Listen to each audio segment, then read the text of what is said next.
Hello there, everyone. My name is Oversoul. This is Oversoul Gaming, and welcome back to Alan Wake 2. Full disclosure, I actually recorded about 40 minutes of this episode. Yeah, I was almost done, and when I realized that my mic was muted and I had to start all over. That's unfortunate, especially because this game autosaves, so I actually had to start the whole game over and get back to here. Let's make sure that doesn't happen again in the future. Well, Casey, I got a lead.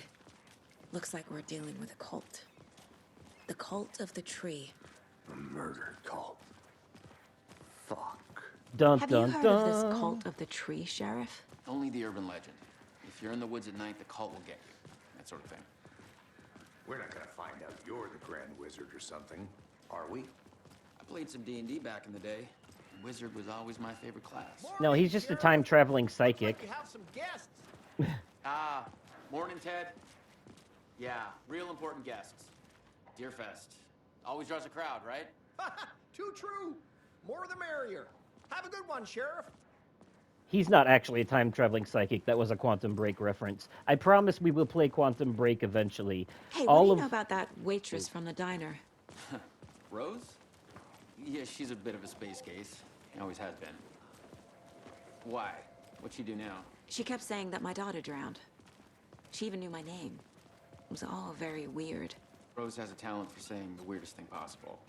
But it's best not to take it personally. Indeedioso. Yeah, there could be some weirdness going on here. Remember that Alan's ability Hey, to boss. write Corpse the is downstairs ready to go. things into Yep, in the existence morgue, all can prepped. change I'd like to reality. take a closer look as soon as possible. Lead the way, Sheriff. Oh, this is the Bright Falls Sheriff Station. Anything you need, just let us know. We appreciate the support, Sheriff. Have a nice day. Don't worry, Sheriff. I am very, very familiar with Bright Falls Station. I was here 13 years So ago, we share you a see. morgue with the funeral home next door. It's a shoestring budget. I guess you guys don't have that problem, though. Our only coroner rotates between a few other towns, and he's away this week, but you can handle this, right? I'm qualified to perform examinations. Yes. Yeah, boy. I do what I want. It's dark down here. Y'all ever heard of Something fluorescent about lighting? morgues. They always cheer me up. I can't say I feel the same. He's joking.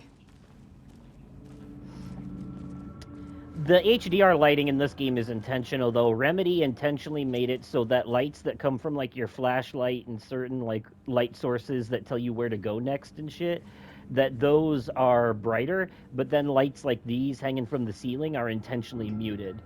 You know, it's all part of their artistic design choice. But yeah, before we get into this next section, I just want to bring something up real quick. Okay, so as you know, all the Remedy games are exist in a connected multiverse, the Remedyverse, right? In Control, there was a scene with Jesse's brother Dylan where Dylan mentioned a guy named Mr. Door, and Mr. Door told him apparently about all the different universes and how they were layered and stacked on top each other. And Mr. Door was originally intended to be played by Lance Reddick before he passed away. So they gave the job to, I can't remember the actor's name, but he plays John Jones, Martian Manhunter in Supergirl, and he's really good. You'll see him later in live action scenes in this game, but Mr. Door was mentioned offhandedly in Control, but he plays a huge role in Alan's side of the story in this game. And Mr. Door is another para-utilitarian who has the ability to jump between different universes. They call him Mr. Door because a door always exists between two places at once, and so too does he, because Mr. Door has the ability to be in multiple universes at the same time. And I honestly think that that janitor Ati has that same power, because we're going to see Ati. You remember him, the janitor from Control? We're going to see him in this game, both in the dark place and the real world, a few times, and that's weird. I'm pretty sure Ati's a para-utilitarian too, because Control kind of like hinted towards that about him being something more than he's letting on.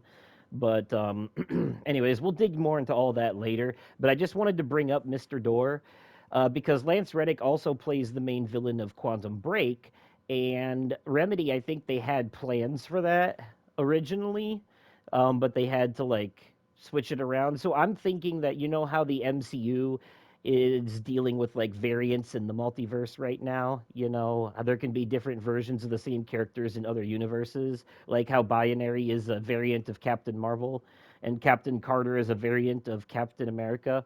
Well, I think in this game, Mr. Door is a variant of the main villain from Quantum Break, and Tim Breaker here, Sheriff Breaker, is a variant of Jack Joyce from Quantum Break. That's how I bring that game into continuity. Like I said, we will play Quantum Break later, but I wanted you to have context from these games first before we jumped backwards into that one. Because it doesn't tie in as heavily, but there are some Okay. tie-ins. Let's take a look at outpatient. I'll start with the external inspection before performing the internal examination. What was the cause of death? What other Alright. clues can the body give me? There's writing on here. Writing on the wall, the Can't walls make it of the out. heart. Writing? How'd they manage that? Yeah, how do you write on a heart? The body shows signs of being submerged in water post-mortem. It doesn't add up. Yeah, because he came out of water pre-mortem. Defensive wounds. He put up a fight. This looks like text. A tattoo? Nightingale didn't strike me as a tattoo guy. Aha. They did leave something inside his chest. Of course. Alright. Time to start a new thing. Nightingale's body can tell us. Alright, here we go. Yes. You'll know when you can start putting stuff up on the board because it'll, you know, if it says 4 later, that means you can't use it right now.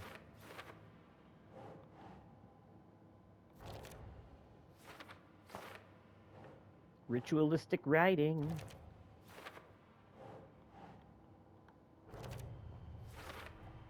Chest wound is cause of death, but the corpse is bloated, waterlogged.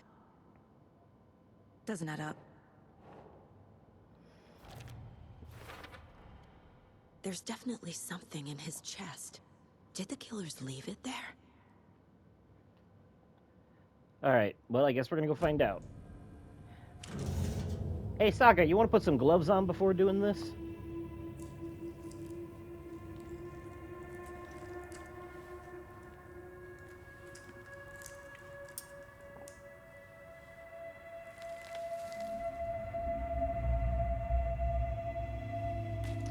And there we have it. Another manuscript page. It's the same type of page we found at Cauldron Lake. Nightingale hunted Saga. Didn't see her. The Taken could not see into bright light. Light hurt them, made them vulnerable. Nightingale had no heart, but here he was, killing. Someone's created a fucked up fantasy about us. Hey, hold Or on. a fucked up reality. We found these kinds of pages. I didn't think they were relevant to this case. I have them right here. Alan knows what he's doing. He's trying to get out of the dark place by changing reality in the real world. Little does he know that he's fucking people up. Alright, watch this. Pay attention to this. No, wait. Boom! Did you see that? Did you see that guy that just flashed in real quick? That was Mr. Door. Sheriff? What the hell? And he...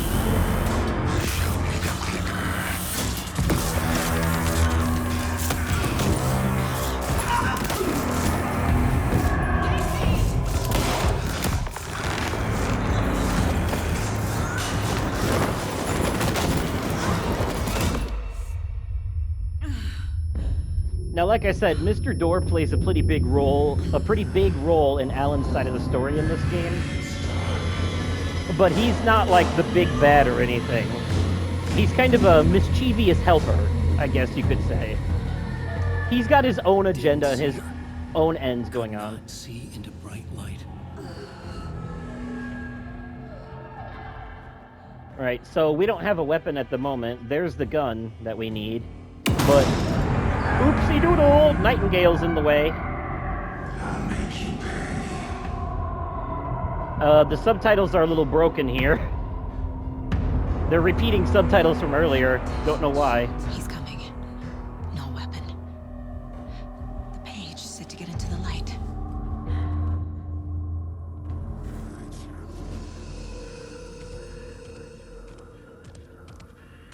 All right, I'm in the light.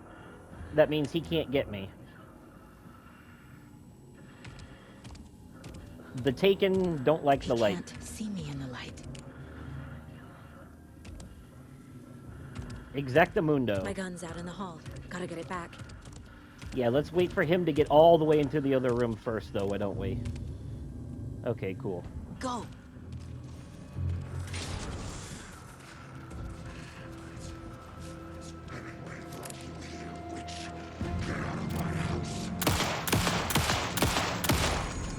Boom! And he just disappeared. Yep.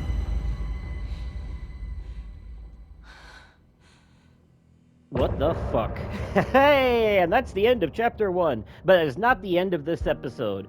I'm pretty sure I mentioned it before, but you know how the first Alan Wake was like episodic, and the end of every episode ended with a song, and then the next episode said previously on Alan Wake, like a TV show? This one is not so much like that. This one is based on chapters. And yes, each chapter ends with a song, like this one. But there's no previously on or any of that. It just like kind of like smoothly slides into the next part of the story. So there's 20 chapters in total, 10 for each character, and we're going to be doing them 2 and 2. So we're going to do like 2 chapters as Saga, then 2 chapters as Alan, and then 2 as Saga, and then 2 as Alan, back and forth like that. Yeah. So Mr. Door is not the big bad of this game, but I do think that they're setting him up to be like a bigger player in the future of the franchise.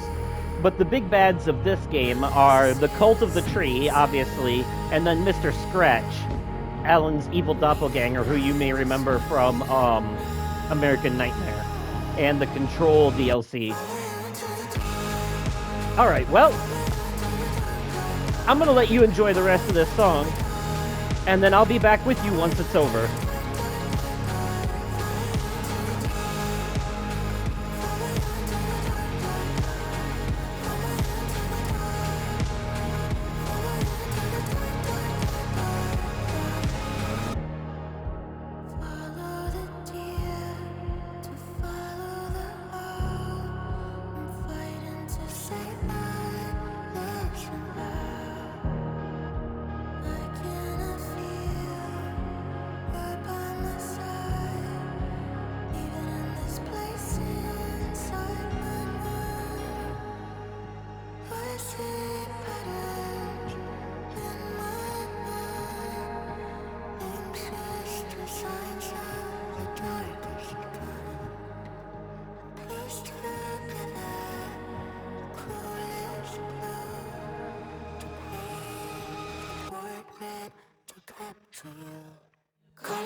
Welcome back. I hope you enjoyed that little intermission. We'll get one of those between every chapter for both characters, except in Saga's case, it's going to be a different song every time.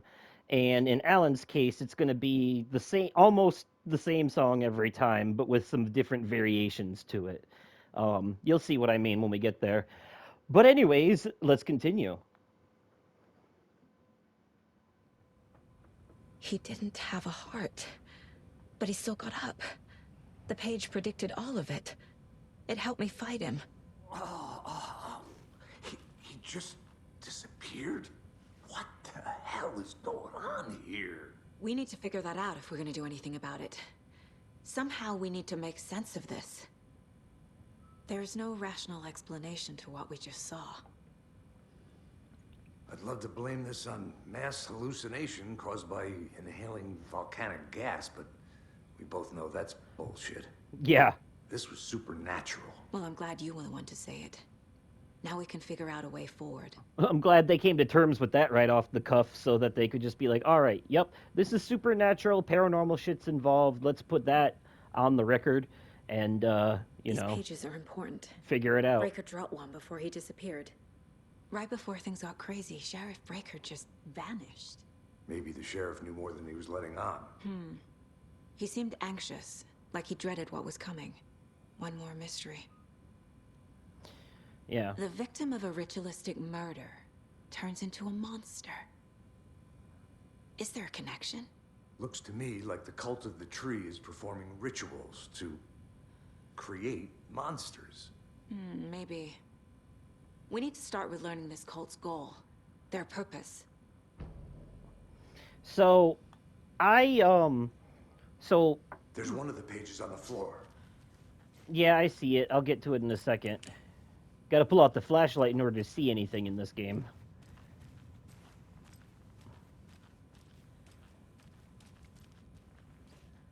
Saga was back at Cauldron Lake. Saga had to pursue Nightingale into the overlap. Finding a way in would be difficult. A ritual. Saga would learn how. Stop the monster. Yep. And that's gonna require a little bit of, So, yeah, in the Mind Place, as you saw before, we can look at the manuscript pages and get the full version of them. Also, we have radio now that we can do, and that lets us replay any of the songs that we've heard in the game so far. Anyways, manuscript pages. So we're gonna get the full versions of the last two that we just picked up. The one before the fight, or before the Nightingale situation, and the one after it. The autopsy room was a mess, like a bomb had gone off. Nightingale hunted Saga. Didn't see her under the light, lurched past her. The Taken could not see into bright light. The light hurt them, hurt the darkness in them, made them vulnerable. I flick the switch, it goes click. Show me the clicker, lights are off, but somebody's home. Hemingway brought you here, witch. Get out of my house, Nightingale shouted. A wave of terror crashed through Saga's head. The awful truth. Nightingale had no heart in his chest, but here he was, killing a monster. The world had lurched out of balance. You found yourself trapped on the far side of the mirror. Mr. Door took Tim Breaker into the dark place, by the way. We'll see him again when playing as Alan. And I'm not entirely sure what the motivation is there. It's kind of like a side story that's setting up something for the future, but it doesn't get resolved in this game. At least, not for me, it didn't, because I don't think I found all of the hidden Tim rooms in the dark place. But I found enough to understand what's going on, and there is some stuff with Mr. Door with Alan, too, so... Saga was back at Cauldron Lake. He was there too. Nightingale was, but wasn't a Taken, a creature of darkness. He was beyond her reach, where some other strange reality, the dark place, merged with ours. This place and the dark place, a tarp thrown over top, drowning everything beneath it, a flood of darkness, soaking into everything, spoiling it, rotting it. The page called this area an overlap. Saga had to pursue Nightingale into the overlap. Finding a way in would be difficult, required precise steps, a ritual. Saga would learn how. Stop the monster before he killed again. Her job, he'd be inside, waiting for her. And there you have it. We gotta go back to the lake. Oh, I gotta do the case board to figure that out. That's right. Anytime you don't know what to do next, you gotta go to the case board, and that'll be how you do it. A dead man turned into a monster. Light as a way to fight him. Pages predicting the future. There's no rational explanation. This is the case we must solve. Yeah, the Taken in this game are a lot more frightening than they were in the first one. They're not just shadow monsters, they have like more detail to them. I call them the Taken 2.0.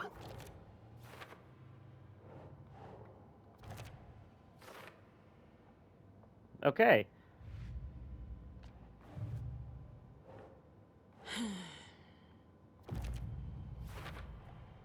We're dealing with an organized group of killers, not a lone serial killer. The cult of the tree is behind these murders. This case just became much more complicated. Indeed. I'll need to start a new file. But it's my first cult case. Exciting. Ooh, it's exciting how people are dying and shit. But I might get a promotion, so you know. I need to know more about the cult of the tree if I'm going to shut them down.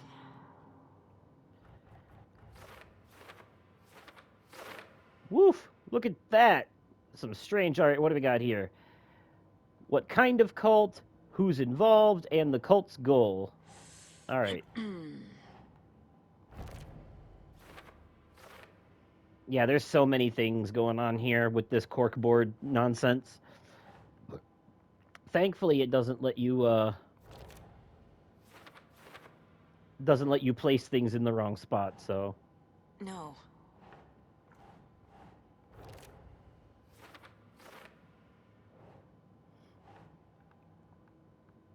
Yeah, that's a good question. Why was Nightingale the only victim to turn into a Taken?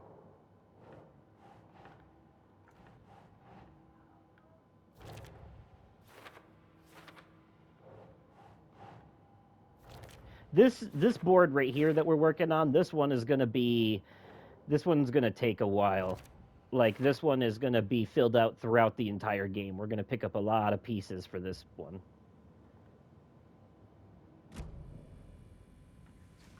The page places Nightingale back at Cauldron Lake. Calls him a Taken. We need to head over there, stop him, before anyone else gets hurt. Okay. Alright, so back to the car then. But now that we have a gun and a flashlight, we can actually look for items. We heard gunshots. Y'all okay? Did you get spooked by the bodies? Sheriff Breaker disappeared. Do you see this? Turned into some sort of a monster, and there are offices down. You two handle things here. We need to get back to Cauldron Lake immediately. Fuck me. That's terrible. We'll do what we can, man.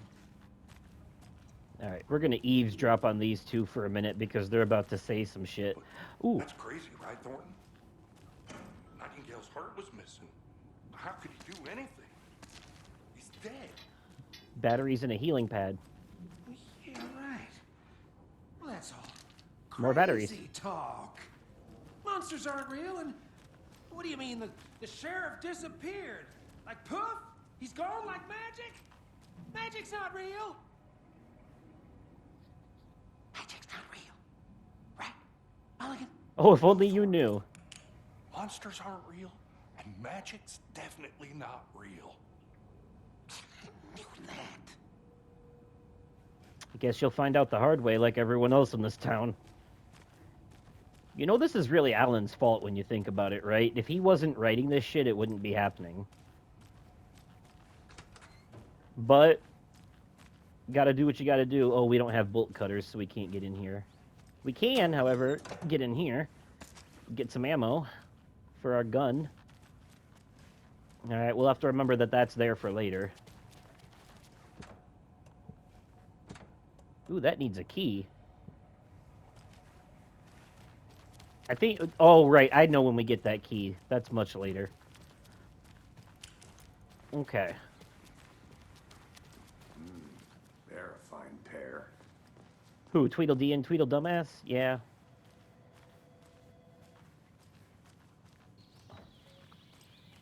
Oh dear, I am a tourist, and it appears that I'm lost in the woods.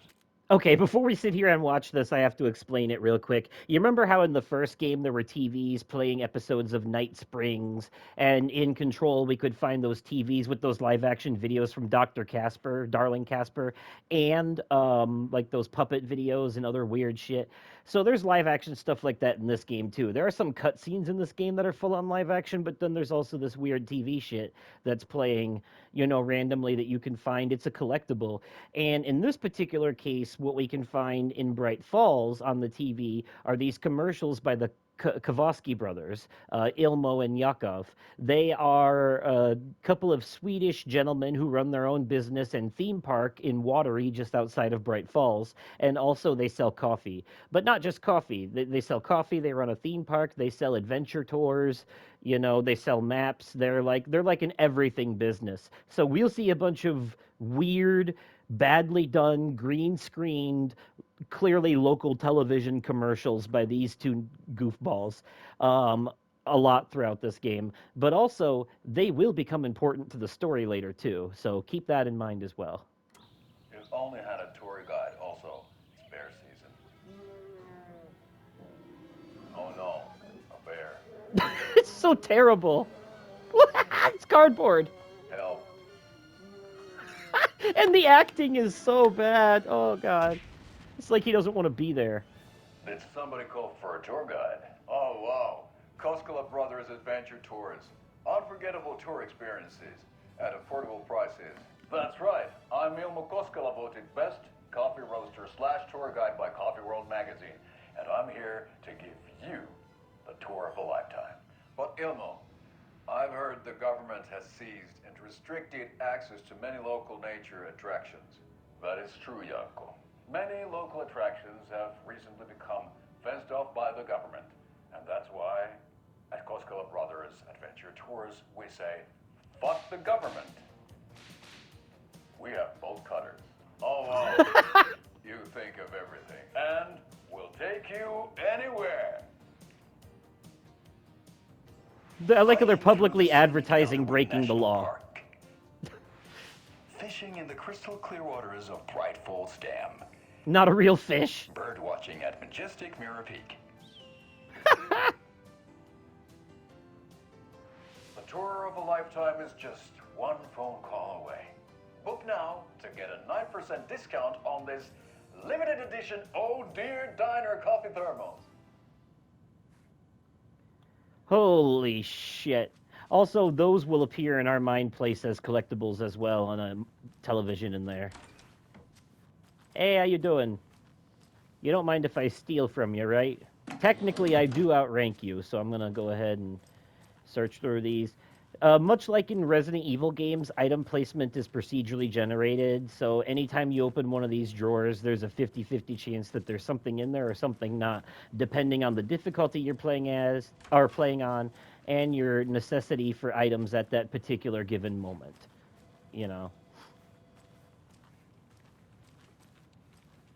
Like the first time I played this. My client has been held here long enough. The first time I played this. Speak to them or not? Just a moment, ma'am. Someone will be right with you. No one will be right with you. There ain't no one working here. Barely anyone working here. Like, the first time I played this, there was something in that drawer, and this time there isn't. So, that just goes to show you. I know sometimes people like to complain, why is the drawer there if there's nothing in it? Well, that's because sometimes there is something in it. It's random. It's won't open. Rolling the dice in D&D. I like this note. I know one of you is stealing the toilet paper. I've been counting them, and there's an entire roll missing every day from stock. Theft is taken seriously around here. It's a sheriff's station, for Pete's sake. One of these days, I'm going to catch you red-handed, and you better believe you're getting thrown out. What a disgrace you are. And then this response. What kind of nut counts toilet paper rolls? Sounds like you got too much time on your hands. Yeah. I think they got a bunch of shit on their hands. That might be why they're mad. They got nothing to wipe it off with. How many times do we have to do this, Walter? Huh? I'm at my wit's end with you. Just want to see who's in the jail cells. Out. Something bad's going down. I can feel it. Let me out. Okay. Should I take that as an ominous warning? We're aware something bad's going down, on account of all the spooky shit. Nightingale and his cult are dangerous. We need to be prepared in case things escalate more than they already have. Can you call it in, KC? A smart choice, Anderson. Yeah, we need backup. Agent Casey here. Yeah. We need backup. The Bright Falls case. Whoever you can spare. ASAP. ASAP, huh? Think we'll actually find Nightingale at the lake? The pages haven't been rung yet. We can't assume the person writing these pages isn't playing us. I agree. But it's our best lead. This is another collectible in this game for some reason, is these signs about Mayor Setter. Won't roll over on the issues.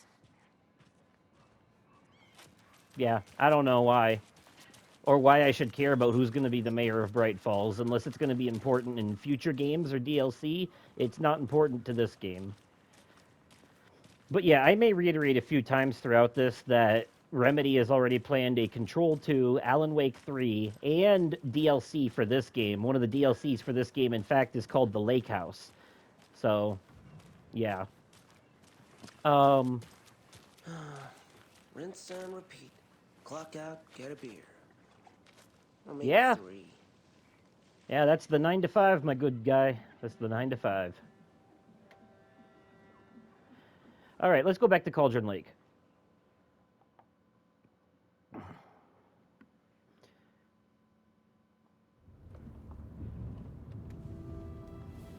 I need to come clean, Anderson. I know why Nightingale was here 13 years ago. Alan Wake. He was chasing a writer. Alan Wake. Tammy mentioned him. She's writing a book on his disappearance. You know the detective character from his books, Alex Casey. Yeah, I've heard the jokes at the office. Cold case Casey. Murder case Casey. Sorry. Ha. It's the same name, similar job. It's the first thing anyone thinks of. It annoyed me, but that was it. Then, 10 years ago, I started getting strange letters in the mail. Fragments of prose describing murders. You've heard the stories about what happened in New York. Some of it, at least. Bodies started to pile up. It was a murder cult. Turns out the fragments sent to me were from the crime books of Alan Wake.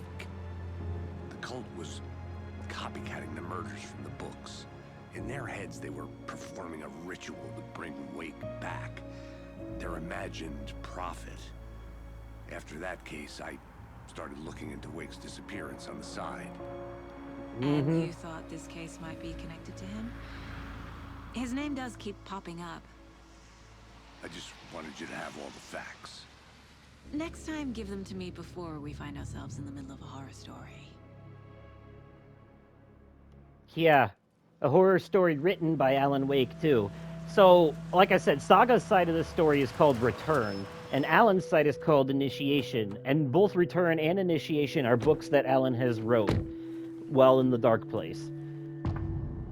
Return Chapter 2, The Heart. The page says Nightingale's in something called an overlap. Need to figure out exactly what that means. I'm happy I'm not in charge of this mess. Thanks. Let's start looking for Nightingale where he was killed. It's The also writer of worth... these pages knows what will happen. Because they're behind this, or because they can see what's coming. Impossible things are happening here. A world operating on different rules. It's I need also, to understand this strange logic. It's to also... see the clues. God damn it, they talk To a lot solve in the this case. game. They dialogue and inner monologue a lot in this game. Makes it hard to do commentary. I've been thinking more about the cult of the tree. What sort of cult refers to themselves as a cult? In my experience, they don't. We're not seeing the full picture yet. Okay, so remember how I told you this was a... Hello there. Oh. How are you folks doing? Those restricted area signs don't do a damn thing, huh? All right, well, yeah, but okay, so that commercial that we just saw with Ilmo and Yakov, this is Yilmo. That's the guy from the commercial that we just saw. And behind him there is someone who works for the Federal Bureau of Control working on this machine that they own because it's kind of on the fritz. Hello. Saga Anderson. Are you two supposed to be here? I'm Ilmo Koskela. Fantastic to meet you. And yes, Stephen here hired me to show him through the woods. He's in town on important government business. Fixing this impressive piece of hardware. I work for the FBC, ma'am. I'm authorized to be here. And I bet you two are here about that murder. Nasty stuff. How's it going? How did you hear about the murder, Ilmo? Do you know anything that could help us? People tend to tell me things. The Koskela brothers are kind of a household name around here. Speaking of, if you're looking for some fun, stop by Watery. Just down the road from Bright Falls, there's our Coffee World amusement park. There's sauna ja vihta. And we offer a variety of guided tours, hunting, fishing, hiking, whatever strikes your fancy. You name it, we probably got it. Yes, and we will visit that theme park later. What is this thing? It's just a monitoring station, ma'am. The Federal Bureau of Control checks volcanic activity and air toxicity levels. No need to worry, though. It's mostly for research purposes. That's one gorgeous weather saga. Looks Nordic. I bet a family member made it. Nordic, you say, huh? You mean like the old gods of Asgard? Interesting. My mother made this sweater for me. How do you know? I knew it. My mom used to knit those sweaters for me and my brother. Watery, my hometown, was founded by Finnish immigrants. So between your name and the sweater, I figured your family might be from Finland too. Suomi, Finland. Pulla, Karjalan piirakka. Close. My mom's family is from Sweden originally. I don't know much about them beyond that. The sweater is just something to remember her by. Interesting. Very interesting. You'll find there's a lot of Swedish, Finnish, and Nordic stuff going on here. I actually think Ati the janitor is also Finnish or Swedish, one of the two. Stephen, we're investigating a murder that occurred nearby. What can you tell me about your bureau? Nothing that isn't classified, I'm afraid. Yeah. But I don't know anything about a murder. Liar. Operations here are run by a different department. You I'm know just here to make some repairs. The wiring on this thing frays every couple months. Yep, that's the raccoons. Yeah, they raccoons. Grow real big here with teeth like you wouldn't believe. Can't gnaw right through a garbage can. All right, That's all for now. Listen to this, though. Listen to this side dialogue. Let's get to the murder site, Casey. Hold on.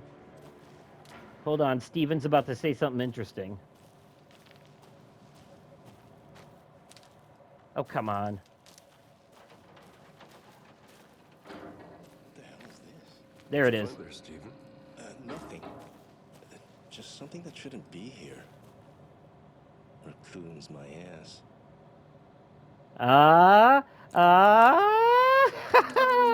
Yeah, the FBC, they know everything. They know everything. I love this. I love those little tie-ins like that. I like A lot that. of things about this case keep bothering me. But one thing feels really off. Breaker's disappearance. I don't get the feeling Nightingale was responsible. He wasn't. He was about to give you more of those pages. Something didn't want us to have them? Mr. Door. Was protecting him from Nightingale? Spontaneous combustion? I don't know. Not the kind of disappearance we normally solve. Well, that sounds more like an FBC matter. And also, it won't matter at all in this game. The whole thing with Tim and Mr. Door is like an extra side story being set up for the future. It has nothing to do with the plot of this game in particular. I never minded rain. Feels like home. No sign of Nightingale. But the page did place him at Cauldron Lake, in an overlap. So how do we follow him there? Maybe something around here will tell us. Magic. After we find Nightingale, what then? I've never arrested a monster. I've watched you arrest plenty of monsters, Anderson. You know what I mean. Monsters. Light worked against him at the morgue. That might be the only way to stop him from hurting anyone else. Monsters? Overlaps? Rituals? What do you make of all of this? The killers are usually the ones performing the ritual, not the detective.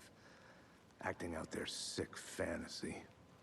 They may be trying to get you involved, forcing you into their twisted world. But with dead men coming alive, the word ritual starts to have more weight behind it. We need to look around. Learn what this ritual is. Indeed.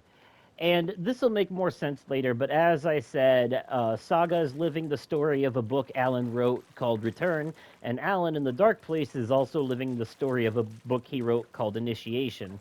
And the events of Initiation actually take place before the events of Return. It's important to point that out. So when we're playing as Alan in the Dark Place, that's actually in the past, and when we're playing as Saga in the real world, that's in the present. They're not happening simultaneously. There's more to it than that. But it's all shit that'll make sense later, and I don't want to spoil any of this game's many twists. So I'll save the rest of the details for them. We've seen this symbol before. Good eye. But it will help you keep track of events better, because this game can be confusing because of the whole, like, layered meta-narrative thing. They break the fourth wall and wink at the camera quite a lot. Bare feet. Nightingale. I'll see where these footprints lead. Can you comb through the crime scene one more time, KC? Just in case? On it. If anything Yeah, that's... comes up, I'll radio you. That's fine. I'll just go off on my own in the dark. Surely that won't be a problem for me or anyone else.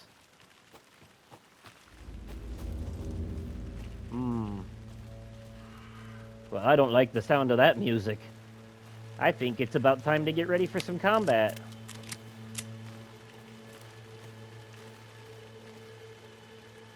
Hello? Alright. These are the part... We gotta start being careful when we go into our mine place now, because if you look at the map here, circles are, like, important areas. Question marks are points of interest, stuff we can interact with. There's other things going on here. Ooh, there's a campsite up there. I might run up there real quick for the items that are definitely up there. These areas we haven't gotten to yet, or probably can't right now because it's dark. Now, the red means that it's a blocked path. You can't get through that way, and you got to find another way around. So in our case, that means we have to go into the water down here and then squeeze through this little area right here where that icon is right there. We're going to have to go to the witch's hut in a minute anyways to get an item that we need to do this, so I'm just going to wait until it becomes necessary. And then we'll go up there. Into the water. Where'd he go from here? Oh God, son of a fuck! I hate that. A presence. I'm pretty sure I'm the one who warned you in the last episode that they were going to do that a lot in this game, and then of course it fucking got me. I hear rustling in the bushes. Somebody's out here.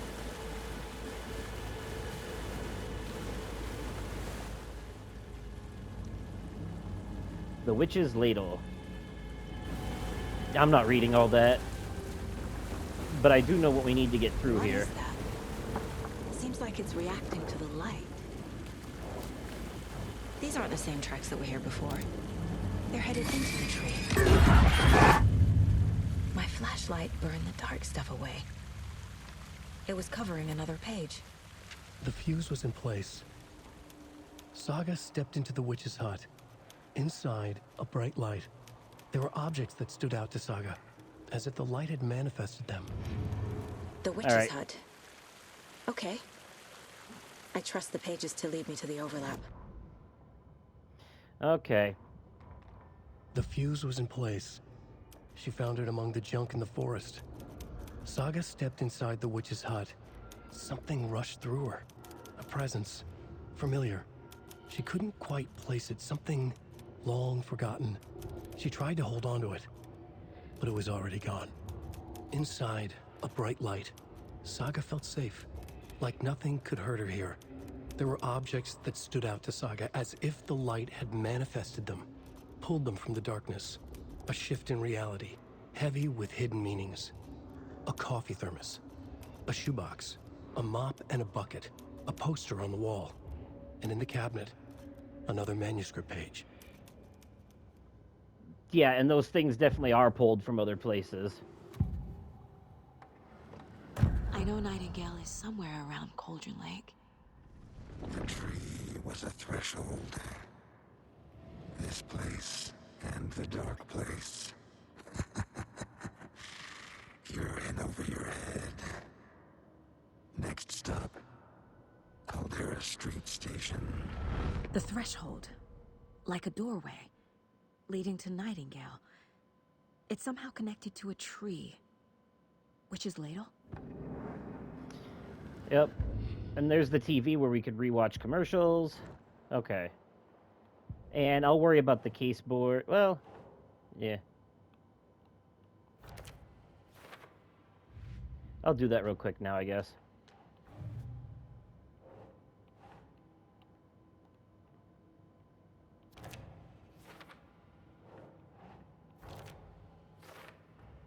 Is Witch's Ladle the doorway into the overlap?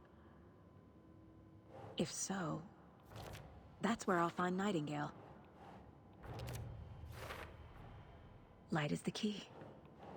To stay safe. But for something more to be revealed as well. I need to find the witch's hut. And I know where it is. I know how to get there very easily, actually. But we're going to have to fight a little bit before we get there. Now that we learned about the darkness with the flashlight. There's going to be some combat here. As you saw, we get these item boxes much like Alan did.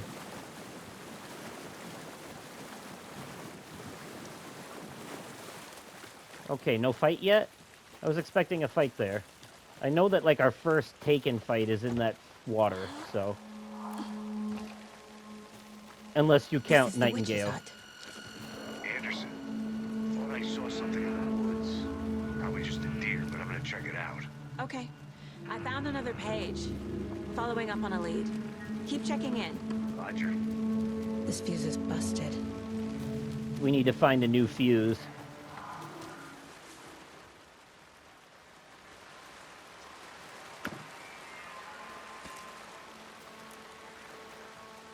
There should be one right about here. Looks good. Yep. People should really stop littering, though.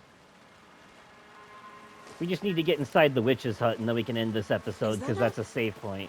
Kid's lunchbox? An Alex Casey movie lunchbox. Another one. Casey hates the endless jokes about coincidentally having the same name as a fake detective. He hates those cheesy crime books. But he really hates the movies. I know how to upgrade my weapons in the mine place. I don't have enough fragments to do that yet, see? So don't tell me about it already.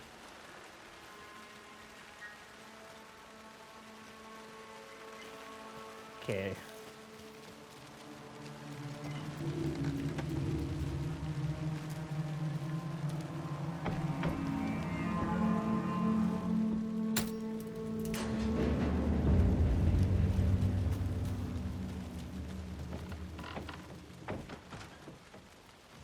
And here we are. All right, so anytime we find one of these areas that's full of light and it has a coffee thermos and a shoebox and and stuff like that. Progress. These are safe zones where we can save our game manually. The game auto saves a lot, but here we can actually manually save it. You know, and since we're coming up on 50 minutes, this is probably going to be a good point to call this one. But we are going to pick up this manuscript page real quick and listen to it. The image of the witch in the sign. Saga addressed the witch. The smudged line on the heart. The second part recited from memory. I brought you the heart, witch. Show me the terror. Saga pushed the heart through the hole in the sign. Yeah, that basically means we need to find a heart and put it through a hole, that hole in the sign with the witch on it that we saw, and that'll open the overlap. But before that, let's listen to the whole thing. Witch's ladle, towering over Saga, watching her and the witch. The image of the witch in the sign. Nightingale's heart, a cold, dead lump in her hand. Her definition of sanity had changed since she arrived in this town. But she trusted the pages. Was forced to. Saga addressed the witch. She squinted to read the first part of the ritual words. the smudged line on the heart. The second part recited from memory, the words she had read on the page. I brought you the Heart Witch. Show me the terror. Saga pushed the heart through the hole in the sign. This was the key. The tree was the threshold.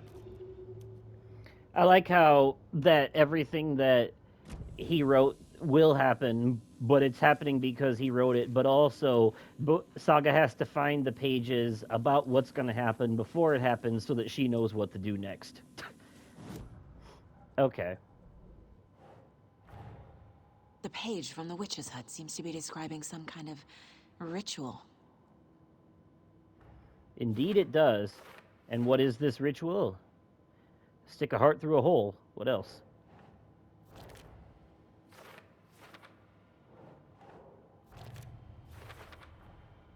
To get into the overlap, I need to find Nightingale's heart.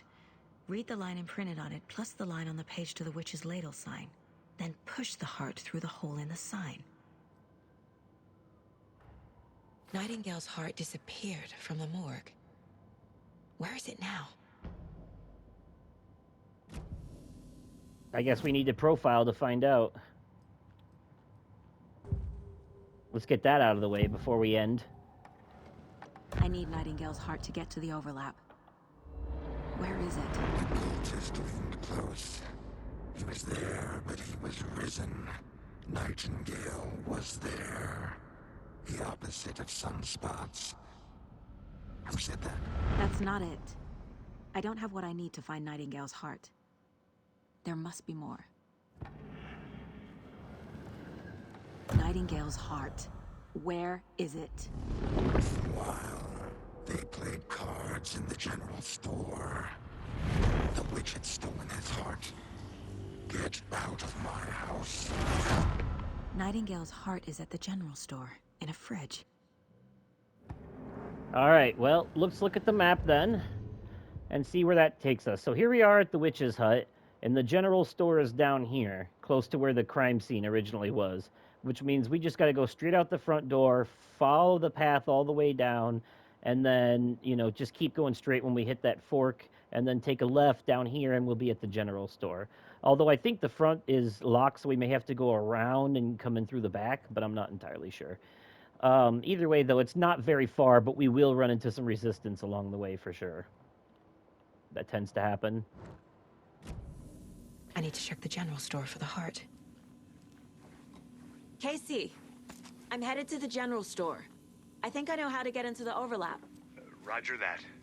I followed some ATV tracks in the woods and got a bit turned around. Did you get lost? I've only been lost once in my life, Anderson. The years I spent with my ex-wife.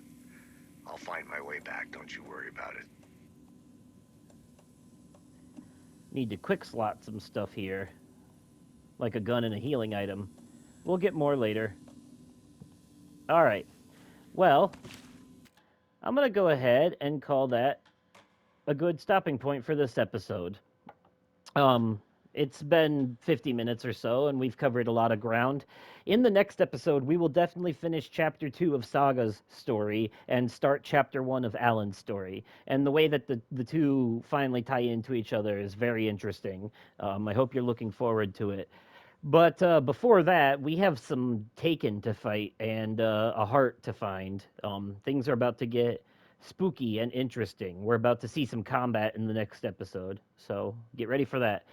But for now, let me know your thoughts so far in the comments down below. If you enjoyed the video, remember to click that like button, and as always, I will catch you possibly in another day, definitely at another time, and likely in another video. Okay, goodbye.